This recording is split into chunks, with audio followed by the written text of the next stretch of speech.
দশম ওভারে হারিস রাউফকে টানা 3টি 4 মারলেন ঋষভ পান্ত।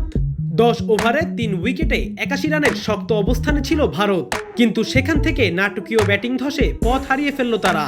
তারপরও পরের ইনিংসের জাদুতে ক্রিকেট বিশ্ব দেখল দারুণ এক ভারত পাকিস্তান ম্যাচ। নিউ ইয়র্কে রোববার টি-20 বিশ্বকাপের হাই ভোল্টেজ ম্যাচে মুখোমুখি হয় ভারত ও পাকিস্তান।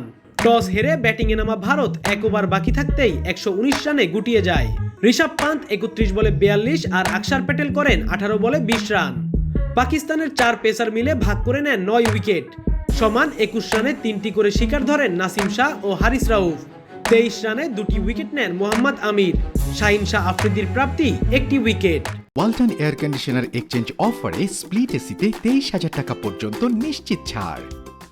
জবাবে ব্যাটিংয়ে নেমে নিয়মিত বিরতিতে উইকেট হারাতে থাকে পাকিস্তান। 18 ওভার শেষে তাদের রান দাঁড়ায় 5 উইকেটে 99। শেষ 2 ওভারে রান প্রয়োজন ছিল 12 বলে 21। বুমরার 19তম ওভারে একটি উইকেট হারিয়ে মাত্র 3 রান নিতে সক্ষম হয় পাকিস্তান। শেষ ওভারে প্রয়োজন ছিল 18 রান। আর্শদীপ সিং এর কাছ থেকে ওই ওভারে 11 রানের বেশি আদায় করতে পারেনি বাবর আজমের দল। তারা 20 ওভারে 7 উইকেটে 113 রানে থামায়। ভারত জয় পায় 6 রানে। Al Hasan Rakib, BD news 24.com।